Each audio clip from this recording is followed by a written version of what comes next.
Wow, I felt it. There are countless earth elemental glows, so many that I feel like over 100 are floating just on the back of my hand. Linley was overjoyed as he sensed the large number of earth elemental glows surrounding him. Dennis was thrilled to hear this news. Very good. Now, slowly follow my instructions. Clear your mind and stay calm. Dennis spoke in a soothing manner, gradually bringing Linley out of his meditative state while allowing the elemental forces to disperse, returning the concentration of these forces in the surrounding area to normal. After emerging from meditation, Linley felt invigorated, a noticeable change from his previous state. Even when fully alert, he could still faintly sense the fluctuations of the primal energy around him, though not as distinctly as during his meditative state. I can still feel the movements of the earth elemental energy even now. Really, although it's not clear, I can vaguely sense it around here. Linley was very excited at this moment. Taking his first step into the world of mages, Linley was thrilled. What did you say? You can feel it even now? Dennis was quite shocked. Even though the concentration of primal energy had returned to normal levels and Linley was not meditating, he could still sense them in his conscious state.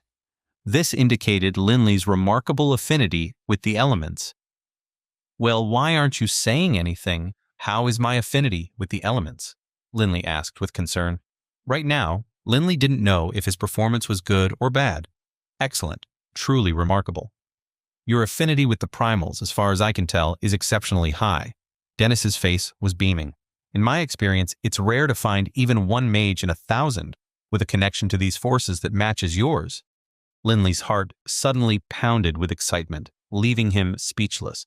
Of course, having an affinity with the elements is just one part of it. The most crucial factor is your will force. While you can increase your arcane energy over time, the limitation of will force is the greatest challenge that most mages must overcome, Dennis said solemnly. Linley took a deep breath and nodded. Now let's test the second aspect, your will force, said Dennis, looking at Linley Woods with a serious expression. Linley knew that mental strength was extremely important. What do I need to do? Linley asked, ready for the test. Nothing at all. Dennis laughed softly. What? I don't need to do anything? Linley was confused. As the soul of your dragon ring and with you as its owner, I can fully sense your will force. There's no need for a test. I can tell you right now. Dennis smiled at Linley. How? Well, go on then. Tell me then. Linley asked, his breath held in anticipation. The strength of one's will force determined their fate. Your will force is about 10 times that of an average person your age, Dennis said, smiling. Linley felt a wave of joy. 10 times! That's quite significant. But Dennis continued, Arcanists are rare, with only 1 in 10,000 mages, mainly because of the high will force requirement. To be an Arcanist, you need at least 5 times the will force of your peers. Having 10 times the average places you right in the middle tier among Arcanists. Linley's initial excitement diminished. If an ordinary mentor taught you, you'd reach the level of a Tier 5 Arcanist at most.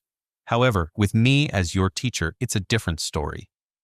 Dennis raised his white eyebrows, a glint of confidence in his eyes. Linley suddenly realized Dennis was a renowned archmage after all, which meant that the old man knew what he was talking about. As long as you work hard, Linley, I'm confident you can reach and become at least a Tier 8 Arcanist, Dennis said sternly. Advancing to a Tier 9 Arcanist or even a Hallowed tier will depend on your own understanding and opportunities.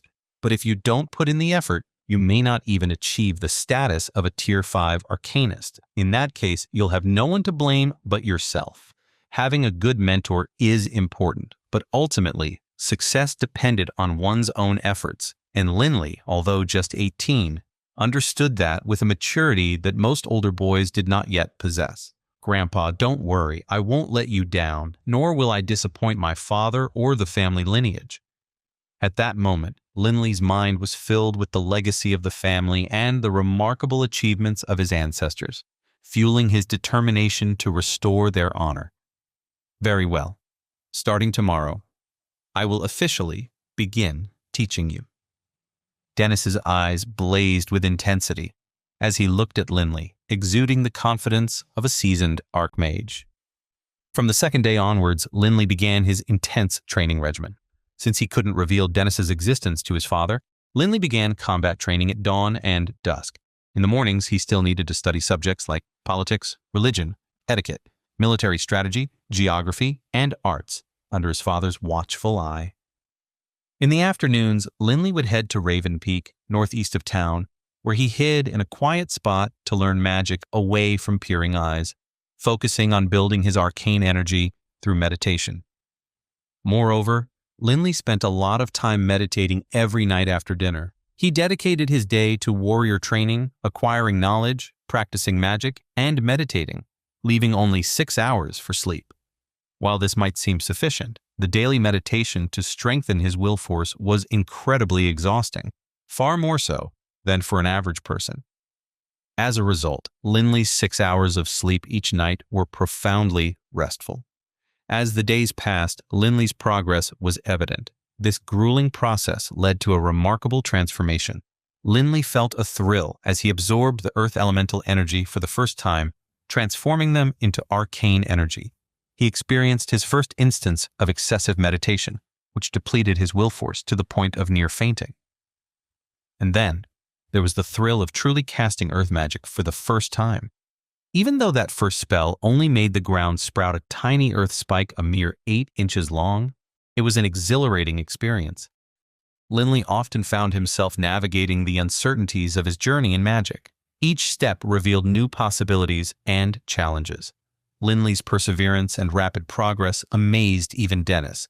Due to his uninterrupted daily warrior training, Linley's physique became increasingly robust.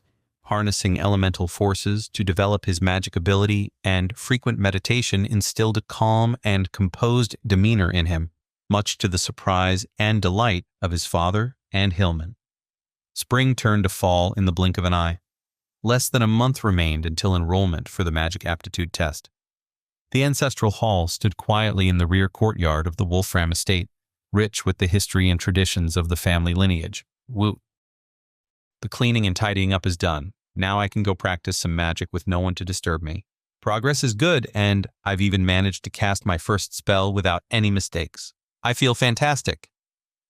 Linley was in an excellent mood as he strode out of the ancestral hall, closing the grand doors behind him. He walked lightly and steadily along the moss-covered stone path, his steps barely making a sound. This was a skill almost all Earth-style Arcanists possessed, as the earth was the source of their power, enabling them to move in complete silence. Linley furrowed his brow. His ears twitched as he turned to look towards an old courtyard in the distance. What's that noise? He silently made his way over, his steps so light they were silent, as he reached the courtyard entrance and peered inside. What is that? Linley's eyes widened in shock. There, gnawing on a piece of lazulite stones, was a nearly 8-inch-long black rat. In a flash, it darted over a dozen feet to another pile of lazulite and nibbled at them too. The rat's fur was soft and silky, its eyes bright and shiny, its fluffy tail utterly adorable. It even stood up on its hind legs, hopping and playing around. What a cute little rat, Linley thought, stunned as he watched from the courtyard entrance. Rats aren't typically this large and are often seen as repulsive, but this one was endearing. Its eyes were especially intelligent, as if it could talk. Most importantly, its swiftness was remarkable. That speed is astonishing. I doubt even Hillman could match it. How can it be so fast? Linley watched as the sleek black rat darted dozens of feet in an instant. It was terrifying. Dennis emerged from the ring and stood beside Linley, surprised by the nearly 8-inch-long black rat, a nightshade rodent. It's actually a type of magical creature. Judging by its size, it must still be a child. Nightshade rodent? A magical creature? It's so big, yet still just a child? Linley looked at Dennis in astonishment. Apart from the iron bull, griffin, swift lizard, and obsidian dragon he'd seen recently, this was Linley's first encounter with another magical creature. This cute rat was actually one of them, capable of being a terrific magical beast. Wait, that's not the end. You've just had a free taste. Now get the full story on the Pocket FM app, link in description. Check out our next video and play